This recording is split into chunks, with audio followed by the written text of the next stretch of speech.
സവർക്കർ ഇതിനെ തന്നെ ഇതേ സംഗതിയെ തന്നെ ഹിന്ദു വംശീയതയുടെ സമരമാർഗങ്ങളായി അല്ലെങ്കിൽ ഹിന്ദു വംശീയത വ്യാപിപ്പിക്കാനുള്ള സമരമാർഗങ്ങളായി സ്വീകരിക്കുകയും ചെയ്തു.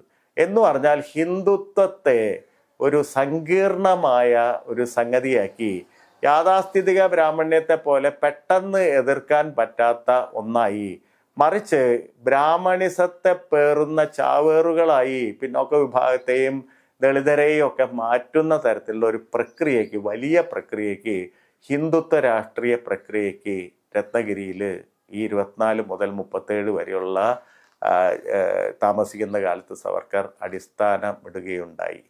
1924 ജനുവരി 6 സവർക്കർ വിമോചിതനായത്. നാം നേരത്തെ പറഞ്ഞ പോലെ 2 നിബന്ധനകളുടെ അടിസ്ഥാനത്തിലാണ് സവർക്കറുടെ ജയിൽ വിമോചനം സാധിച്ചത്. അതിലാദ്യത്തേത് പ്രത്യക്ഷമായ രാഷ്ട്രീയ പ്രവർത്തനം പാടില്ല എന്നതായിരുന്നു. രണ്ടാമത്തേത് രത്നഗിരി ജില്ല വിട്ട് പോകാൻ പാടില്ല. രത്നഗിരി ജില്ലാ തടവിലേക്കാണ് സവർക്കറെ വിമോചിതനാക്കുന്നത്. അപ്പോൾ ഈ 2 കണ്ടീഷനും എഴുതി ഒപ്പിട്ട് കൊടുത്തിട്ടാണ് സവർക്കർ ജയിൽ വിമോചിതനാവുന്നത്. അങ്ങനെ 2024 ജനുവരിയിൽ സവർക്കർ രത്നഗിരി ജില്ലയിൽ താമസം ഉറപ്പിക്കുകയാണ്. നമുക്കറിയാവുന്ന പോലെ കൊങ്കൺ പ്രദേശത്തുള്ള ഒരു ജില്ലയാണ് രത്നഗിരി ജില്ല എന്ന് പറയുന്നത്. അവിടെ താമസമാക്കുമ്പോൾ സവർക്കർ രാഷ്ട്രീയ പ്രവർത്തനം പാടില്ല എന്ന് പറഞ്ഞിരുന്നെങ്കിൽ പോലും തൻ്റേതായിട്ടുള്ള ഹിന്ദുത്വ രാഷ്ട്രീയ പ്രവർത്തനം തുടങ്ങി വയ്ക്കുന്നത് രത്നഗിരിയിലാണ്. അപ്പോൾ രാഷ്ട്രീയ പ്രവർത്തനം പാടില്ല എന്ന് ബ്രിട്ടീഷുകാർ പറഞ്ഞതും ബ്രിട്ടീഷ് വിരുദ്ധ രാഷ്ട്രീയ പ്രവർത്തനം പാടില്ല എന്ന ഉദ്ദേശത്തിലായിരുന്നു. മറ്റ് തരത്തിലുള്ള രാഷ്ട്രീയ പ്രവർത്തനം സവർക്കർ തുടങ്ങി വയ്ക്കുമ്പോൾ അതൊന്നും ബ്രിട്ടീഷ് അധികൃതർ വിലക്കുന്നില്ല. എന്ന് പറഞ്ഞാൽ സമ്പൂർണമായി ബ്രിട്ടീഷ് അധികൃതരുടെ സഹായം കൂടി സവർക്കർക്ക് ആ തരത്തിൽ ലഭിച്ചിരുന്നു എന്ന് പറയാം. കാരണം സ്വാതന്ത്ര്യ സമരം കൊടുമ്പിരി കൊള്ളുന്ന ഒരു സമയമായിരുന്നു അത്. ഗാന്ധിയുടെ രംഗപ്രവേശനത്തിന് ശേഷം ഒരു ബഹുജന പ്രക്ഷോഭമായി സ്വാതന്ത്ര്യ സമരം വളർന്നുകൊണ്ടിരിക്കുന്ന കാലമായിരുന്നു അത്. അപ്പോൾ അതിനെ തകർക്കാൻ സവർക്കറെ ഉപയോഗിക്കാം എന്നുള്ളത് ബ്രിട്ടീഷുകാരും കരുതി കാണും. അപ്പോൾ അതുകൊണ്ട് സവർക്കർ തൻ്റെ ഹിന്ദുത്വ പരീക്ഷണമാണ് രത്നഗിരിയിൽ നടത്തുന്നതെന്ന് പറയാം. നാം നേരത്തെ ഹിന്ദുത്വ എന്ന് പറയുന്ന പുസ്തകത്തെ അപഗ്രഥിച്ചപ്പോൾ അതിൻ്റെ പ്രധാനപ്പെട്ട സ്വഭാവങ്ങൾ പറയുകയുണ്ടായി. അത് ഹിന്ദുത്വ രാഷ്ട്രീയത്തിൻ്റെ മാനിഫെസ്റ്റോ ആയിരുന്നു. അതൊരു ഹിന്ദു വംശീയതയാണ് മുന്നോട്ട് വെച്ചത്. എന്ന് പറഞ്ഞാൽ അത് ബ്രാഹ്മണിസത്തിൽ ഊന്നിയ രാഷ്ട്രീയമായിരുന്നെങ്കിലും ഒരു യാഥാസ്ഥിതിക ബ്രാഹ്മണിസത്തിൽ ഊന്നിയ രാഷ്ട്രീയമായിരുന്നില്ല. മറിച്ച് ഒരു ഹിന്ദു വംശീയ രാഷ്ട്രീയത്തിൻ്റെതായ ഒരു വളർച്ച, ഒരു ബ്രാഹ്മണിസത്തിൻ്റെ ഒരു ആധുനികീകരണം സവർക്കർ നടത്തുകയുണ്ടായി. അപ്പോൾ ഇതിൻ്റെ പ്രായോഗിക പരിശീലനശാല ആയിരുന്നു യഥാർത്ഥത്തിൽ ഈ രത്നഗിരി ജില്ല എന്ന് നമുക്കിപ്പോൾ തിരിഞ്ഞു നോക്കുമ്പോൾ മനസ്സിലാവും. രത്നഗിരി ജില്ലയിലാണ് സവർക്കർ തൻ്റെ ഹിന്ദു വംശീയ പരീക്ഷണത്തെ ഒരു പരിധി വരെ പ്രയോഗിച്ച് വിജയിച്ചത്. ഇന്ന് ഹിന്ദുത്വ കക്ഷികൾ ഏറ്റെടുത്ത് നടത്തുന്ന രാഷ്ട്രീയമായ സോഷ്യൽ എഞ്ചിനീയറിങ്ങിൻ്റെ ആദ്യ പരീക്ഷണം നടത്തിയത് സവർക്കറാണ്. അത് ഈ പറയുന്ന 1924 മുതൽ 1937 വരെ രത്നഗിരി ജില്ലയിൽ താമസിച്ചപ്പോഴാണ്. അതിൻ്റെ ഏതാനും സവിശേഷതകൾ നമുക്കൊന്ന് പരിശോധിച്ച് നോക്കാം. എങ്ങനെയാണ് ഈ വംശീയ പരീക്ഷണങ്ങൾ നടത്തിയതെന്ന് നമുക്കൊന്ന് പരിശോധിച്ച് നോക്കാം. 1924 ജനുവരിയിൽ തന്നെ, അതായത് രത്നഗിരി ജില്ലയിൽ താമസിച്ച് തുടങ്ങിയ ആ മാസത്തിൽ തന്നെ അതിൻ്റെ ആദ്യ ബീജം സവർക്കർ വിതയ്ക്കുന്നുണ്ട്. രത്നഗിരി ഹിന്ദുസഭ എന്ന പേരിൽ ഒരു സംഘടനയുടെ രൂപീകരണം അവിടെ നടക്കുന്നുണ്ട്. ആ രൂപീകരണത്തിൽ സവർക്കർ നേരിട്ട് പങ്കെടുക്കുന്നില്ലെങ്കിലും സവർക്കറുടെ ആശയങ്ങളാണ് ആ രൂപീകരണത്തിന് പിന്നിൽ പ്രവർത്തിച്ചത്.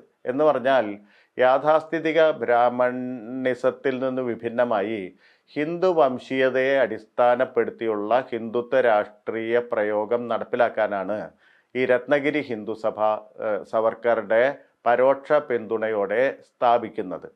ഈ രത്നഗിരി ഹിന്ദു സഭയെ വെച്ചിട്ടാണ്, അതിനെ മുൻനിർത്തിയാണ് സവർക്കർ തൻ്റെ ഹിന്ദു വംശീയ പരീക്ഷണങ്ങൾ രത്നഗിരി ജില്ലയിൽ നടത്തുന്നത്. ആദ്യമായി സവർക്കർ പൊതുസമ്മേളനത്തിൽ പ്രത്യക്ഷപ്പെടുന്നത് ജയിൽ വിമോചിതനായ ശേഷം രത്നഗിരി ജില്ലയിൽ താമസിച്ച ശേഷം ആദ്യമായി സവർക്കർ ഒരു പൊതുസമ്മേളനത്തിൽ പ്രത്യക്ഷപ്പെടുന്നത് 1924 ഏപ്രിൽ മാസത്തിലാണ്. ഏപ്രിൽ മാസത്തിൽ രത്നഗിരി ജില്ലയിലെ പരശുറാം എന്ന് പറയുന്ന ഗ്രാമത്തിലെ വിട്ടൽ ക്ഷേത്രത്തിലാണ് സവർക്കർ പൊതുപ്രത്യക്ഷം നടത്തുന്നത്. അന്ന് സവർക്കർ സംസാരിക്കുന്നതും ഈ താൻ മുന്നോട്ട് വെച്ച ഹിന്ദു വംശീയ രാഷ്ട്രീയമാണ് എന്ന് ആ പ്രസംഗത്തിൻ്റെ രേഖകൾ നോക്കിയാൽ നമുക്ക് മനസ്സിലാക്കാൻ കഴിയും. ആ പ്രസംഗത്തിൻ്റെ വിഷയം എന്ന് പറയുന്നത് അധസ്ഥിതരുടെ അസ്പൃശ്യരുടെ ഉന്നമനവും ശുദ്ധിപ്രസ്ഥാനവും എന്ന് പറയുന്ന ഒരു ടോപ്പിക്കാണ്, ഒരു വിഷയത്തിലാണ് സവർക്കർ അന്ന് സംസാരിച്ചത്. നമുക്കറിയാം, രത്നഗിരി ആൻഡമാൻ ജയിലിൽ കഴിയുമ്പോൾ തന്നെ സവർക്കർ ശുദ്ധിപ്രസ്ഥാനം എന്ന് പേരിലുള്ള ഒരു പ്രസ്ഥാനം ഭായ് പരമാനന്ദിൻ്റെ ഒക്കെ സഹായത്തോടെ തുടങ്ങി വെച്ചിരുന്നു. അതായത് മറ്റ് മതങ്ങളിൽ നിന്ന് ഹിന്ദു മതത്തിലേക്ക് മതം മാറ്റുന്ന പ്രക്രിയയാണ് ശുദ്ധിപ്രസ്ഥാനം എന്ന് പറയുന്നത്. അപ്പോൾ അതിൻ്റെ ആവശ്യകതയാണ് ഈ പറയുന്ന പരശുറാം ക്ഷേത്രത്തിൽ അദ്ദേഹം അന്ന് സംസാരിച്ചതിൻ്റെ ഒരു ഭാഗം എന്ന് പറയുന്നത്. എന്തുകൊണ്ട് ഹിന്ദുക്കളുടെ അംഗസംഖ്യ വർദ്ധിക്കണം? ഹിന്ദുക്കളുടെ അംഗസംഖ്യ വർദ്ധിപ്പിക്കണമെങ്കിൽ അന്യമതങ്ങളിലെ ആളുകളെ ഹിന്ദുമതത്തിലേക്ക് ചേർക്കാനുള്ള ഈ പ്രക്രിയയെ, ശുദ്ധിപ്രസ്ഥാനം എന്ന പേരുള്ള ഈ പ്രക്രിയയെ മുന്നോട്ട് കൊണ്ടുപോകണം എന്നായിരുന്നു ഒരു ഭാഗത്ത്, ഈ പ്രസംഗത്തിൻ്റെ ഒരു ഭാഗത്ത് ഊന്നിയത്. രണ്ടാമത്തത് അസ്പൃശ്യരുടെ ഉന്നമനം എന്ന് പറയുന്നത് പ്രധാനമായിട്ടും ഈ ഹിന്ദു വംശീയ രാഷ്ട്രീയത്തിൻ്റെ ഒരു ആസന്ന ലക്ഷ്യമായിട്ട് സവർക്കർ പ്രഖ്യാപിക്കുന്നുണ്ട്. കാരണം നമ്മൾ നേരത്തെ പറഞ്ഞ പോലെ ബ്രാഹ്മണരെ മാത്രം മുന്നിൽ നിർത്തിയുള്ള ഒരു ബ്രാഹ്മണിസം എന്ന് പറയുന്നത് പ്രായോഗികമല്ല എന്ന് വളരെ ആഴത്തിൽ ഉള്ള തിരിച്ചറിവാണ്. ഇങ്ങനെ ബ്രാഹ്മണിസത്തെ വികസിപ്പിക്കണമെങ്കിൽ ബ്രാഹ്മണിസത്തിൻ്റെ വ്യക്താക്കളായി പിന്നാക്ക സമുദായക്കാരും ദളിതരും മാറണം എന്ന് പറയുന്ന ലക്ഷ്യം മുൻനിർത്തിയാണ് ഈ അസ്പൃശ്യരുടെ ഉന്നമനം എന്ന് പറയുന്ന ആശയം സവർക്കർ അവിടെ മുന്നോട്ട് വയ്ക്കുന്നത്. മാത്രമല്ല, രണ്ടാമതായിട്ട് സവർക്കർ, അപ്പോൾ ഈ ഇത്തരം പ്രസംഗങ്ങൾ തുടർച്ചയായിട്ട് പിന്നീട് സവർക്കർ നടത്തുന്നുണ്ട്. രണ്ടാമതായി സവർക്കർ കണ്ടുപിടിക്കുന്ന ഒരു കാര്യം, അല്ലെങ്കിൽ സവർക്കർ മനസ്സിലാക്കുന്ന ഒരു കാര്യം, ഹിന്ദു വംശീയത വികസിപ്പിക്കണമെങ്കിൽ യാഥാസ്ഥിതിക ബ്രാഹ്മണിസത്തിന് ഉള്ളിൽ നിലനിൽക്കുന്ന ചില വിലക്കുകളെ എടുത്തു മാറ്റണം. ഇപ്പോൾ ഉദാഹരണമായിട്ട് ഈ നമ്മൾ നേരത്തെ തന്നെ സംസാരിച്ചിരുന്നു, യാഥാസ്ഥിതിക ബ്രാഹ്മണ്യം നിലനിൽക്കുന്നത് അതിൻ്റെ ഒരു ഇൻക്ലൂസിവിറ്റിയിലല്ല, മറിച്ച് എക്സ്ക്ലൂസിവിറ്റിയിലാണ്. എന്ന് പറഞ്ഞാൽ ആളുകളെ ഒരു ശുദ്ധരായ, ശുദ്ധി എന്ന് പറയുന്ന ഒരു സങ്കല്പനം മുന്നോട്ട് വെച്ച് ബാക്കിയുള്ളവരെ, സവർണരെ, ബ്രാഹ്മണേതരരെ മുഴുവനായിട്ട് ബ്രാഹ്മണ സമുദായത്തിന് പുറത്ത് നിർത്തുന്ന ഒരു പ്രക്രിയയാണ് ബ്രാഹ്മണിസത്തിൻ്റെ, യാഥാസ്ഥിതിക ബ്രാഹ്മണിസത്തിൻ്റെ കാതൽ എന്ന് പറയുന്നത്. അത് സവർണരെ ഏറെക്കുറെ ഉൾക്കൊള്ളുമെങ്കിലും അതിന് പുറത്തുള്ള ആൾക്കാരെ തീരെ ഉൾക്കൊള്ളാൻ തയ്യാറായിരുന്നില്ല. അപ്പോൾ ഈ വിലക്കുകൾ ഉള്ളിടത്തോളം കാലം, യാഥാസ്ഥിതിക ബ്രാഹ്മണിസത്തിൻ്റെ വിലക്കുകൾ ഉള്ളിടത്തോളം കാലം അത് ഒരു വലിയ സംഘടനയായി തീരുന്നതിൽ നിന്ന് അതിനെ തടയും. അത് നേരത്തെ സവർക്കർ മുൻകൂട്ടി കണ്ട പോലെ അതൊരു ചെറിയ ന്യൂനപക്ഷമായിട്ട് തീരും എന്ന് സവർക്കർക്ക് ബോധ്യപ്പെട്ടിരുന്ന, സൈദ്ധാന്തികമായി നേരത്തെ തന്നെ ബോധ്യപ്പെട്ടിരുന്നു. അത് പ്രായോഗിക തലത്തിൽ അത് പ്രാവർത്തികമാക്കണമെങ്കിൽ, ഹിന്ദു വംശീയത എന്ന് പറയുന്ന ആശയം പ്രാവർത്തികമാക്കണമെങ്കിൽ ഈ വിലക്കുകളെ നീക്കം ചെയ്യണം എന്ന് സവർക്കർക്ക് താമസം വിന ബോധ്യപ്പെടുന്നുണ്ട്. പ്രധാനമായി 7 വിലക്കുകളാണ്, 7 ബന്ദികളാണ് ഹിന്ദുമതത്തിൻ്റെ അല്ലെങ്കിൽ യാഥാസ്ഥിതിക ബ്രാഹ്മണ്യം അതിൻ്റെ അടിസ്ഥാനങ്ങളായി നിർണയിച്ചിരുന്നത്. അതിലൊന്ന് നമുക്കറിയാവുന്നതാണ്, ഈ 7 ബന്ദികളും 7 വിലക്കുകളും.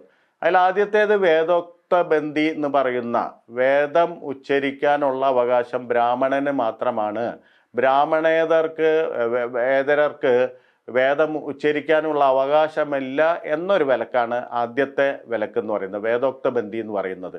അപ്പോൾ ശൂദ്രൻ, വേദം കേൾക്കാൻ പോലും ശൂദ്രനോ താഴെയുള്ളവർക്കോ അധികാരമില്ല എന്നാണ് ഈ മനുസ്മൃതി പോലെയുള്ള, അല്ലെങ്കിൽ സ്മൃതി, ശ്രുതി, പുരാണങ്ങളൊക്കെ പറഞ്ഞിട്ടുള്ളത്.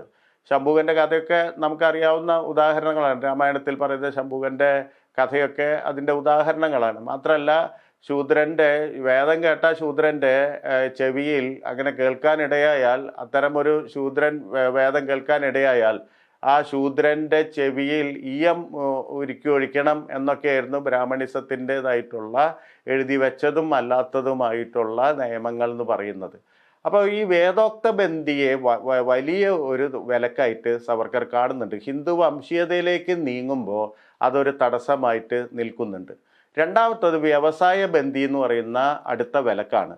വ്യവസായ ബന്ധി എന്ന് പറഞ്ഞാൽ ഈ ചാതുർവർണ്ണയത്തിലെ തൊഴിൽ സംസ്കാരം എന്ന് പറയുന്ന ഒരു പ്രത്യേക തരത്തിലുള്ള തൊഴിൽ സംസ്കാരമാണ്. ഓരോ വർണ്ണത്തിനും ഓരോ കുലത്തൊഴിലുണ്ട്. ആ കുലത്തൊഴിൽ മാത്രം എടുക്കാനേ ആ വർണ്ണത്തിൽ ജനിച്ചിട്ടുള്ള ആളുകൾക്ക് അധികാരമുള്ളൂ എന്ന് പറയുന്ന വിലക്കാണ് ഈ രണ്ടാമത്തെ വിലക്ക് വ്യവസായ ബന്ധി എന്ന് പറയുന്നത്. കുലത്തൊഴിലല്ലാതെ മറ്റൊരു തൊഴിൽ ചെയ്യാനുള്ള അവകാശം നിഷേധിക്കുന്ന വിലക്കാണ് ഈ വ്യവസായ ബന്ധി എന്ന് പറയുന്നത്.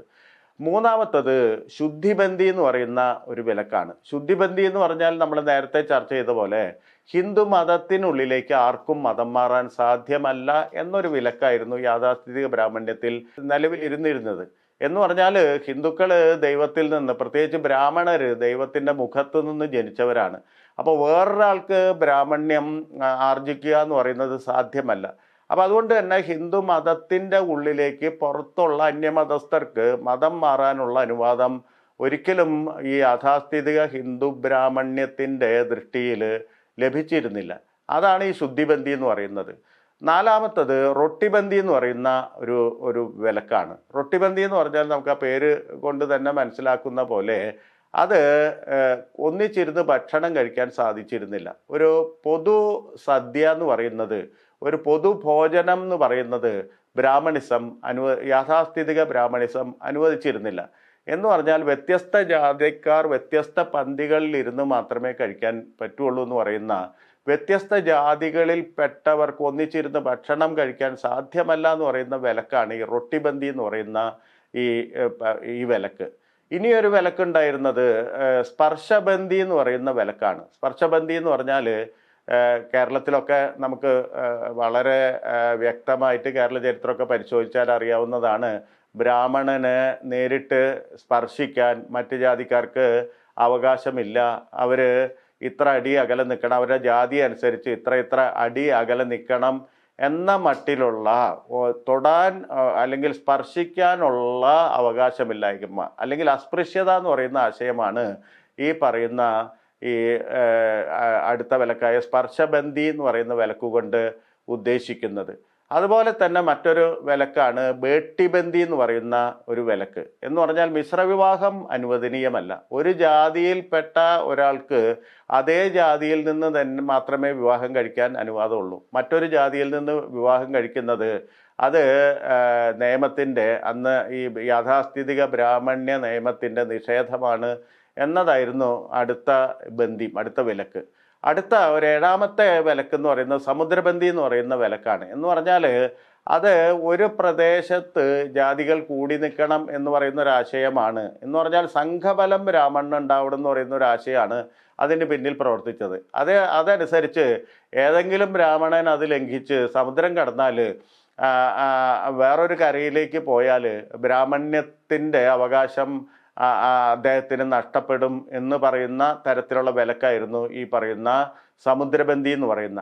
ഇങ്ങനെ 7 വിലക്കുകൾ, 7 ഷാക്കിൾസ് ഓഫ് ഹിന്ദു സൊസൈറ്റി എന്ന് പറഞ്ഞിട്ട് സവർക്കർ പിന്നീട് പുസ്തകം എഴുതുന്നുണ്ട്, ഈ ബന്ധികളെ പറ്റി പുസ്തകം എഴുതുന്നുണ്ട്. അപ്പോൾ ഈ 7 വിലക്കുകളും നിലനിൽക്കുന്നിടത്തോളം കാലം മറ്റു ജാതിക്കാർക്ക് ഈ ബ്രാഹ്മണിസത്തിൻ്റെ അല്ലെങ്കിൽ ബ്രാഹ്മണരുടെ അടുത്തെത്താൻ സാധിക്കില്ല. അങ്ങനെ ഹിന്ദു വംശീയത എന്ന് പറയുന്ന ഒരു ആശയത്തെ പൊതുമണ്ഡലത്തിൽ എത്തിക്കാൻ സാധ്യമല്ല എന്ന് സവർക്കർക്ക് മനസ്സിലാവുന്നത് കൊണ്ടാണ് 7 വിലക്കുകളെയും സവർക്കർ എതിർക്കുന്നത്. അതിന് സവർക്കർക്ക് ചരിത്രപരമായ ഒരു പിന്തുണ വരുന്നത് പേഷ്വ സാമ്രാജ്യത്തിൻ്റെതാണ്. നമ്മൾ നേരത്തെ ചർച്ച ചെയ്ത പോലെ സവർക്കർ ചിത്പാവൻ കുലത്തിലാണ് ജനിച്ചത്. ചിത്പാവൻ ബ്രാഹ്മണരായിരുന്നു പേഷ്വ സാമ്രാജ്യം നേരിട്ട് ഭരിച്ചിരുന്നത്.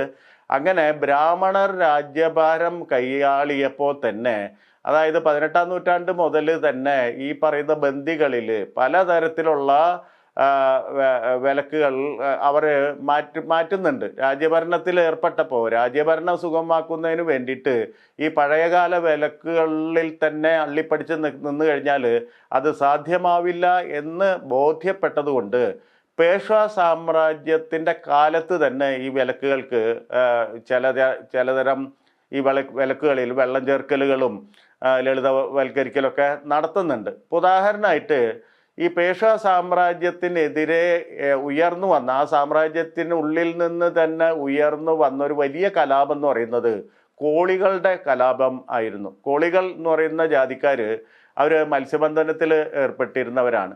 അപ്പോൾ ഈ കോളികളുടെ ഇടയിൽ നിന്ന് പേഷ്വാ സാമ്രാജ്യത്തിനെതിരെ വലിയ കലാപം ഉയർന്നു വന്നപ്പോൾ അത് തീർക്കാനായി അതിനെ അവസാനിപ്പിക്കാനായി ഈ കോളികളുമായി നെഗോഷിയേഷൻ നടത്തുകയും അവർക്ക് പല പദവികളും വെച്ച് നീട്ടുകയും ചെയ്യുന്നുണ്ട്. ഈ പദവികൾ സ്വീകരിച്ചുകൊണ്ടാണ് കോളികൾ ഈ കലാപത്തിൽ നിന്ന് പിന്മാറുന്നത്. അപ്പോൾ ഈ പദവികൾ എന്ന് പറയുമ്പോൾ അവരുടെ കുലത്തൊഴിൽ എന്ന് പറഞ്ഞാൽ മത്സ്യബന്ധനമാണ്. പക്ഷെ അതേസമയം ഈ പദവികൾ പുതുതായിട്ട് സ്വീകരിക്കുമ്പോൾ മത്സ്യബന്ധനത്തിൽ നിന്ന് മറ്റു തൊഴിലുകളിലേക്ക് അവർ നീങ്ങുന്നുണ്ട്. എന്ന് പറഞ്ഞാൽ വ്യവസായ ബന്ധി എന്ന് പറയുന്ന ഒരു ആശയം അവിടെ പേഷ്വാമാർ തന്നെ തകർക്കുന്നുണ്ട്. പിന്നെ അതുപോലെ തന്നെ ഈ സാമ്രാജ്യം വികസിക്കുന്നതെന്ന് പറയുന്നത് യുദ്ധത്തിലൂടെയും പണം ആർജിക്കുന്നതിലൂടെയും പദവികൾ വിതരണം ചെയ്യുന്നതിലൂടെയൊക്കെയാണ് ഒരു സാമ്രാജ്യത്തിൻ്റെ വികസനം നടത്തുക. അപ്പം അങ്ങനെ ഈ പറയുന്ന രണം, പണം, പദവി എന്നൊക്കെ പറയുന്ന പുതിയ ആശയങ്ങൾ കടന്നു വരുമ്പോൾ ഈ പഴയ ആശയങ്ങൾ ഈ ബ്രാഹ്മണ്യസ്ഥരെ നിലനിർത്താൻ പ്രാപ്തമല്ല എന്ന് തിരിച്ചറിഞ്ഞ് പേഷ്വാ സാമ്രാജ്യത്തിനുള്ളിൽ തന്നെ ഈ ബന്ദികളുടെ വിലക്ക് സംഭവിക്കുന്നുണ്ട്. അപ്പോൾ അതുകൊണ്ട് സവർക്കറെ സംബന്ധിച്ചിടത്തോളം അത് ഒരു ഹിസ്റ്റോറിക്കൽ പ്രോസസ്സായി, അത് തുടർച്ചയായിട്ട് അതിനെ എടുക്കാൻ ഒരു പ്രയാസവും ഉണ്ടായിരുന്നില്ല. പക്ഷെ അത് അന്നത്തെ യാഥാസ്ഥിതിക ബ്രാഹ്മണ്യത്തിന് വളരെ പെട്ടെന്ന് സ്വീകരിക്കാൻ കഴിവുള്ളത് ആയിരുന്നില്ല. അതുകൊണ്ട് പല സംഘർഷങ്ങളും അവിടെ ഉണ്ടാവുന്നുണ്ട്. പക്ഷെ സവർക്കർ തൻ്റെ ഈ പറയുന്ന തരത്തിലുള്ള ഹിന്ദു വംശീയ പരീക്ഷണങ്ങളുമായി മുന്നോട്ട് പോകുന്നു. അപ്പോൾ ഈ വിലക്കുകൾ ലംഘിച്ചിട്ടുള്ള പരീക്ഷണങ്ങൾ, ഈ പറയുന്ന 7 വിലക്കുകൾ, സപ്തബന്ദികൾ അതിലംഘിച്ചുകൊണ്ടുള്ള പ്രവർത്തനം സവർക്കർ ആദ്യം നടത്തുന്നത് രത്നഗിരി ജില്ലയിലെ മഹർ ജാതിക്കാർക്ക് ഇടയിലാണ്. നിങ്ങൾക്കറിയാം, മഹർ ദളിത് ജാതിയിൽപ്പെടുന്ന ഒരു പ്രത്യേക സമുദായമാണ്. മഹർ ജാതിയിലാണ് അംബേദ്കറെ പോലുള്ള മഹാന്മാർ ജനിച്ചത് എന്നൊക്കെ നമുക്കറിയാം. അപ്പം മഹറുകൾക്കിടയിലാണ്, രത്നഗിരി ജില്ലയിലെ മഹറുകൾക്കിടയിലാണ് ഈ വംശീയ പരീക്ഷണം സവർക്കർ ആദ്യമായി നടത്തുന്നത്. മഹറുകളുടെ കോളനികളിൽ സവർക്കറും ഈ പറയുന്ന നേരത്തെ നാം പറഞ്ഞ രത്നഗിരി ഹിന്ദുസഭാ പ്രവർത്തകരും കടന്നു ചെന്ന് അവർക്കൊപ്പം ഇരുന്ന് ഭക്ഷണം കഴിക്കുക, അവരെ കൊണ്ട് ഈ ബ്രാഹ്മണ സ്തോത്രങ്ങൾ ചൊല്ലിക്കുക, അത്തരം പരീക്ഷണങ്ങളാണ് ആദ്യം തന്നെ നടത്തുന്നത്. അപ്പം അങ്ങനെ മഹർ കോളനിയിലെ ആളുകളെ കൊണ്ട് ഈ ബ്രാഹ്മണ്യത്തെ സ്തുതിക്കുന്ന ഗീതങ്ങൾ ആലപിക്കുക വഴി അവരെ കൂടി ഉൾക്കൊള്ളുന്ന ഒരു ബ്രാഹ്മണ്യം എന്ന് പറഞ്ഞാൽ അവരെ ഒരിക്കലും ഒരു അധികാരത്തിൻ്റെ സെൻട്രൽ കോറിലേക്കൊന്നും എടുക്കുക എന്ന് പറയുന്ന ഉത്തമ ഉദ്ദേശം ഒന്നുമല്ല, മറിച്ച് അവരെ ബ്രാഹ്മണ്യത്തിൻ്റെ സ്തോതാക്കളായും ബ്രാഹ്മണ്യത്തിന് വേണ്ടി പടവെട്ടുന്നവരുമായും അവരുടെ ചരിത്രത്തിൽ നിന്ന് വിമോചിപ്പിച്ച് പുതിയൊരു സ്ഥലത്ത് കൊണ്ടുവയ്ക്കുക, അങ്ങനെ വ്യാജമായൊരു സാമൂഹ്യ ചലനാത്മകത അവർക്ക് നൽകുക, ആ തരത്തിലുള്ള ഒരു ബോധം അവരിൽ അങ്കുരിപ്പിക്കുക എന്നുള്ളതായിരുന്നു സവർക്കറുടെ ഈ പറയുന്ന പരീക്ഷണത്തിൻ്റെ ഉദ്ദേശം. അത് ഒരു തരത്തിൽ വിജയിക്കുന്നുണ്ട്, ഒരു പരിധി വരെ വിജയിക്കുന്നുണ്ട്. ഒരുപാട് മഹറുകൾ അങ്ങനെ ഈ വലയിൽ പെടുന്നുണ്ട്. അപ്പോൾ അങ്ങനെ ഈ വിജയങ്ങൾ ഈ തുടക്കത്തിൽ തന്നെയുള്ള ഈ മഹറുകളുടെ ഭാഗത്ത് നിന്ന് അല്ലെങ്കിൽ ഭാംഗികളുടെ ഭാഗത്ത് നിന്ന് അല്ലെങ്കിൽ ചമറുകളുടെ ഭാഗത്ത് നിന്നൊക്കെ കിട്ടുന്ന ഈ പാവപ്പെട്ട മനുഷ്യർ ഈ സവർക്കറെ പോലെയുള്ള ബ്രാഹ്മണർ, ചിത്പാവൻ ബ്രാഹ്മണരെ പോലെയുള്ള ഒരു കാലത്ത് രാജ്യം ഭരിച്ചിരുന്ന ബ്രാഹ്മണർ വാഗ്ദാനം ചെയ്യുന്ന പുതിയ ഒരു സാമൂഹ്യ ചലനാത്മകതയിൽ വിശ്വസിച്ചുകൊണ്ട് അങ്ങനെ പുതിയ സ്ഥലത്തേക്ക് അവർ കുറേ പേര് വരികയുണ്ടായി. ഇത് സവർക്കർക്ക് കൂടുതൽ ഊർജം പകർന്നു. രണ്ടാമത് സവർക്കർ കൊണ്ടുവരുന്നത് 1925 പിന്നത്തെ കൊല്ലമാവുമ്പോഴേക്കും സവർക്കർ തിലക് ബോംബെ പ്രൊവിൻസിൽ തുടങ്ങി വെച്ച് വിജയിപ്പിച്ച ഗണേശോത്സവത്തെ ഇങ്ങനെ രത്നഗിരി ജില്ലയിലേക്ക് വ്യാപിപ്പിക്കുന്നുണ്ട്.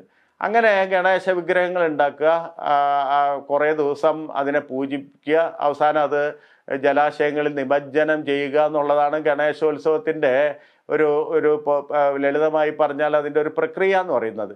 ഇതിലേക്ക് കൂടി ഈ ദളിതരെ ഇതിലേക്ക് കൂടി ആഗിരണം ചെയ്യാനുള്ള പ്രവർത്തനങ്ങൾ സവർക്കർ നടത്തി വെക്കുകയുണ്ടായി.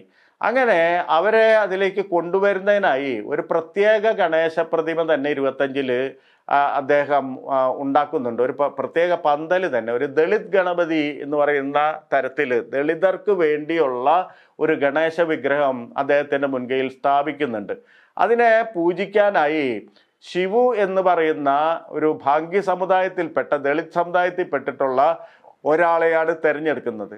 അപ്പൊ ഇതുവഴിയൊക്കെ ഈ ദളിതർക്കിടയിൽ ഇവര് തങ്ങളുടെ രക്ഷകരാണ്, ഇവർ പഴയ യാഥാസ്ഥിതിക ബ്രാഹ്മണരെ പോലെ തങ്ങളെ ശത്രുക്കളല്ല, തങ്ങളെ ആട്ടിയോടിക്കുന്നവരല്ല, തങ്ങളെ ആശ്ലേഷിക്കുന്നവരാണ്, തങ്ങളെ മനസ്സിലാക്കുന്നവരാണ് എന്ന് പറയുന്ന ഒരു വ്യാജ ബോധം ഉണ്ടാക്കാൻ ഇതുവഴിയൊക്കെ കഴിയുന്നുണ്ട്. ഇതേപോലെ തന്നെ മാൽവനിൽ 1928 മാൽവൻ എന്ന് പറയുന്ന സ്ഥലത്ത്, രത്നഗിരി ജില്ലയിലെ മാൽവൻ എന്ന് പറയുന്ന പ്രദേശത്ത് വെച്ചിട്ട് ഈ ദളിതരെയും ബ്രാഹ്മണരെയും ഒന്നിച്ച് ചേർത്തിരുത്തിയിട്ട് വേദമന്ത്രങ്ങൾ ഉരുവിടിക്കുന്നുണ്ട്, വേദമന്ത്രങ്ങൾ ഉറക്കെ ചൊല്ലുന്നുണ്ട്. അപ്പോൾ ഈ വേദോക്ത ബന്ധി എന്ന് പറയുന്ന ഒരാശയം, യാഥാസ്ഥിതിക ബ്രാഹ്മണിസത്തിൻ്റെ ആശയം അവിടെ ലംഘിക്കുന്നുണ്ട്. പക്ഷെ അതേസമയം സവർക്കറുടെ കുശാഗ്ര ബുദ്ധിക്കറിയാം, അല്ലെങ്കിൽ ആ കുശാഗ്ര ബുദ്ധി പ്രവർത്തിക്കുന്നത് വേദങ്ങൾ ഏറ്റുചൊല്ലുക വഴി ഒരു ബ്രാഹ്മണിസത്തിൻ്റെ പുതിയ ഘടനയിലേക്ക് ഈ ദളിതരെ ഉൾച്ചേർക്കുക എന്ന് പറയുന്ന പ്രവൃത്തിയാണ് അവിടെ ആഴത്തിൽ നടക്കുന്നതെന്ന് സവർക്കർക്ക് വളരെ വ്യക്തമായിരുന്നു. അതുപോലെ തന്നെ 1929 ഈ ദളിതരെ, മഹറുകളെയും ചമറുകളെയൊക്കെ പൂണൂലിടിയിക്കുന്നുണ്ട്. ഇങ്ങനെ നിരവധി പ്രവർത്തനങ്ങൾ പടിപടിയായി നടത്തുന്നതിൻ്റെ ഒരു വിജയം ഒരു പ്രത്യേക ഘട്ടത്തിൽ നമുക്ക് തന്നെ മനസ്സിലാക്കാം. അപ്പോൾ ഉദാഹരണമായിട്ട് ഈ ഒരു പ്രത്യേക ഘട്ടത്തിൽ സർജന്റ് ഖാഡ്ഗെ എന്ന് പറയുന്ന ഒരു മഹർ അവിടെ വെച്ചിട്ട് പ്രഖ്യാപിക്കുന്നുണ്ട്, നിങ്ങളൊക്കെ ഈ ബ്രാഹ്മണരൊക്കെ തന്നെ മതം മാറിയാലും മഹറുകൾ ഒരിക്കലും മറ്റൊരു മതത്തിലേക്ക് പോയില്ല, അവർ ഹിന്ദുധർമ്മത്തിൽ തന്നെ നിൽക്കും, ഹിന്ദുധർമ്മത്തിനെ വിജയിപ്പിക്കുക എന്നുള്ളതാണ് ഒരു മഹറായിരിക്കുന്നതിൻ്റെ ആത്യന്തികമായ ഉദ്ദേശം എന്ന തരത്തിൽ പ്രസംഗിക്കുന്നുണ്ട്. സർജന്റ് ഖാഡ്ഗെ അവിടെ പ്രസംഗിക്കുന്നുണ്ട്. അപ്പൊ അതാണ് സവർക്കർ ആശിച്ചിരുന്നത്. എന്ന് പറഞ്ഞാൽ ദളിതരെ കൊണ്ട് തങ്ങൾ ഒരിക്കൽ ചവിട്ടിത്താഴ്ത്തിയ, തങ്ങൾ അവതരിപ്പിച്ച വർണ്ണാശ്രമ വ്യവസ്ഥ മൂലം ഏറ്റവും ദുരിതം അനുഭവിച്ച മനുഷ്യരെ കൊണ്ട് ബ്രാഹ്മണ്യത്തെ ഉദ്ഘോഷിക്കുക എന്ന് പറയുന്ന ഹിന്ദു വംശീയതയുടെ താല്പര്യം നമ്മൾ പ്രത്യക്ഷത്തിൽ കാണുന്ന ഒരു മുഹൂർത്തമാണ് ഈ സർജന്റ് ഖാഡ്ഗെയുടെ പ്രഖ്യാപനം എന്ന് പറയുന്നത്. പിന്നീടും ഒരുപാട് പരീക്ഷണങ്ങൾ സവർക്കർ നടത്തുന്നുണ്ട്. ഉദാഹരണമായിട്ട് 1930 ആകുമ്പോൾ സോന ഇലകൾ എന്ന് പറയുന്ന അവിടുത്തെ ഒരു പ്രത്യേക തരത്തിലുള്ള മരമാണ് ഈ സോന മരം എന്ന് പറയുന്നത്. അതിൻ്റെ ഇലകൾ ഓസ്പീഷ്യസ് ആയിട്ടുള്ള അല്ലെങ്കിൽ പവിത്രമായിട്ടുള്ള മുഹൂർത്തങ്ങളിൽ ഉപയോഗിക്കുന്ന ഒരിലയാണ്. ഈ സോന ഇലകൾ മകരസംക്രാന്തി, ദസറ തുടങ്ങിയ ഹിന്ദുക്കളുടെ പുണ്യ ദിവസങ്ങളിൽ ഈ ഇലകൾ ദളിതര് ശേഖരിച്ച് ബ്രാഹ്മണരുടെ അടുത്ത് ബ്രാഹ്മണ ഗൃഹങ്ങളിൽ ചെന്നിട്ട് അവർക്ക് കൊടുക്കുക എന്ന് പറയുന്ന, അവർക്ക് എക്സ്ചേഞ്ച് ചെയ്യുക എന്ന് പറയുന്ന ഒരു പുതിയ ആചാരം സവർക്കറുടെ നേതൃത്വത്തിൽ ആരംഭിക്കുകയാണ്. ഇങ്ങനെ ബ്രാഹ്മണരത് സ്വീകരിക്കും. ബ്രാഹ്മണരത് സ്വീകരിച്ച ശേഷം ഇവരെല്ലാവരും ചേർന്ന്, ദളിതരും ബ്രാഹ്മണരും എല്ലാം ചേർന്നിട്ട് ഹിന്ദുധർമ്മം വിജയിക്കട്ടെ എന്ന് എല്ലാവരും ചേർന്ന് അട്ടഹസിക്കും. എന്ന് പറഞ്ഞാൽ ഹിന്ദുധർമ്മം എന്ന് പറയുന്നത് ഇവിടെ നമുക്ക് സൂക്ഷ്മമായിട്ട് നോക്കിയാൽ അറിയാം, സനാതന ധർമ്മമാണ്, ബ്രാഹ്മണ ധർമ്മമാണ്. ഈ ബ്രാഹ്മണ ധർമ്മത്തിന് ജയ് വിളിപ്പിക്കാൻ ഈ ദളിതരെ ഉപയോഗിക്കുന്ന തരത്തിലുള്ള ഒരു സംഗതിയായിട്ട് ഹിന്ദു വംശീയതയെ അദ്ദേഹം വളർത്തിയെടുക്കുന്നുണ്ട്. അപ്പോൾ ഇതിൽ പ്രധാനപ്പെട്ട കാര്യം എന്ന് പറയുന്നത് ഹിന്ദു വംശീയത എന്ന് പറയുന്ന ഒരു ആശയം കൊണ്ടുവരുന്നത് തന്നെ ഒരു പ്രത്യേക ഘട്ടത്തിൽ നമുക്കറിയാവുന്ന പോലെ ഈ പിന്നാക്ക സമുദായക്കാരും ദളിതരും ബ്രാഹ്മണ്യത്തോട് യുദ്ധം പ്രഖ്യാപിക്കുന്നുണ്ട്. മറാത്ത പ്രവിശ്യയിൽ മാത്രമല്ല, ഇന്ത്യയിലെമ്പാടും ആ തരത്തിലുള്ള ഏറിയും കുറഞ്ഞുമായിട്ടുള്ള പലതരത്തിലുള്ള സംഭവങ്ങൾ ഉണ്ടാവുന്നുണ്ട്. അപ്പൊ സവർക്കറെ പോലെയുള്ള ഒരു കുശാഗ്ര ബുദ്ധിക്ക് മനസ്സിലായി ഇത് തുടർന്നു കഴിഞ്ഞാൽ ദളിതരിൽ ഒരു വിഭാഗവും പിന്നാക്കക്കാരിൽ ഒരു വിഭാഗവും മറ്റ് മതങ്ങളിലേക്ക് മതം മാറിപ്പോവാനുള്ള സാധ്യതയുണ്ട്. കാരണം മതം മാറിയാൽ അവർക്ക് കുറച്ചുകൂടി അന്തസ്സോടെ ജീവിക്കാം. അവരാരും വഴിതടയില്ല, ഇന്ന വഴി കൂടെ നടക്കാൻ പാടില്ല എന്ന് പറയില്ല. അല്ലെങ്കിൽ ദളിതരായിട്ട് ഇരിക്കുന്നതിൻ്റെ ദുരിതം അതിൽ നിന്ന് അവര് ഒരു പരിധി വരെ രക്ഷപ്പെടും വേറൊരു മതത്തിലേക്ക് മാറിപ്പോയാൽ. അപ്പൊ ഇത് തടഞ്ഞില്ലെങ്കിൽ ഹിന്ദു മതത്തിന്റെ എണ്ണത്തിൽ ഒരു വലിയ ശോഷണം ഉണ്ടാവും. ഇവരെല്ലാവരും മറ്റു മതങ്ങളിലേക്ക് പോയി കഴിഞ്ഞാൽ ഹിന്ദുമതം എന്ന് പറയുന്ന ഭൂരിപക്ഷ മതം ആയി നിൽക്കുന്ന മതത്തിന്റെ എണ്ണത്തിൽ വലിയ ശോഷണം ഉണ്ടാവാൻ സാധ്യതയുണ്ട് എന്ന് മുൻകൂട്ടി കണ്ടുകൊണ്ടാണ് ഈ ഹിന്ദു വംശീയത എന്ന് പറയുന്ന ഒരു ആശയത്തെ ഹിന്ദുത്വം എന്ന് പറയുന്ന ടെക്സ്റ്റിലൂടെ അദ്ദേഹം വികസിപ്പിച്ച് എടുക്കുന്നത് എന്ന് നമുക്ക് മനസ്സിലാക്കാം. അതിൻ്റെ ഒരു ഭാഗം, ഒരു കൺസേൺ അതായിരുന്നു. ഇത് സവർക്കർ തെളിച്ച് പറയുന്നുണ്ട്. ഇപ്പോൾ ഉദാഹരണമായിട്ട് 1924 ജനുവരിയിലാണ് രത്നഗിരിയിൽ സവർക്കർ എത്തിയതെന്ന് നമ്മൾ പറഞ്ഞു. ജയിൽ വിമോചിതനായി അവിടെ താമസിച്ച് തുടങ്ങിയതെന്ന് നമ്മൾ പറയുകയുണ്ടായി. ആ സമയത്ത് അവിടെ ഒരു പ്ലേഗ് ബാധ ഉണ്ടാവുന്നുണ്ട്. എന്ന് പറഞ്ഞാൽ സവർക്കർ താമസിച്ച് തുടങ്ങി 2-3 മാസം കഴിഞ്ഞപ്പോൾ തന്നെ ഏതാണ്ട് മെയ് മാസമൊക്കെ ആകുമ്പോൾ സവർക്കർ ബ്രിട്ടീഷുകാർക്ക് ഒരു അപേക്ഷ കൊടുക്കുന്നതിൽ നിന്ന് നാം മനസ്സിലാക്കുന്നത് അങ്ങനെയാണ്, 2-3 മാസങ്ങൾക്ക് ശേഷം തന്നെ പ്ലേഗ് എന്ന് പറയുന്ന ബാധ അവിടെ വലിയ തോതിൽ വ്യാപിക്കുകയുണ്ടായി. അപ്പൊ നമ്മൾ നേരത്തെ ഈ സവർക്കർ എന്ന ചരിത്ര ദുസ്വപ്നം എന്ന് പറയുന്ന ഈ സംഭാഷണത്തിന്റെ ആദ്യ ഭാഗത്ത് പ്ലേഗ് ഇന്ത്യയിൽ വരുന്നത് ഒക്കെ നമ്മൾ സംസാരിച്ചിരുന്നു. പ്ലേഗ് 1960-കൾ വരെ ഇന്ത്യയിൽ നിലനിന്നിരുന്നതാണ്. ഒരു തരംഗം വരും പോകും ആ രീതിയിൽ. അപ്പൊ ഈ സമയത്ത് 1924 രത്നഗിരിയിൽ പ്ലേഗ് ബാധ കടന്നു വന്നു. അപ്പൊ സവർക്കർ മെയ് മാസത്തിൽ ബ്രിട്ടീഷ് അധികൃതർക്ക് ഈ പ്ലേഗ് ബാധ തന്നെ ബാധിക്കാതിരിക്കാൻ തന്നെ അവിടെ നിന്ന് മാറി താമസിക്കാൻ അനുവദിക്കണം എന്ന് അപേക്ഷിക്കുകയുണ്ടായി. കാരണം രത്നഗിരി ജില്ല വിടണമെങ്കിൽ ബ്രിട്ടീഷ് അധികൃതരുടെ അനുമതി വേണം.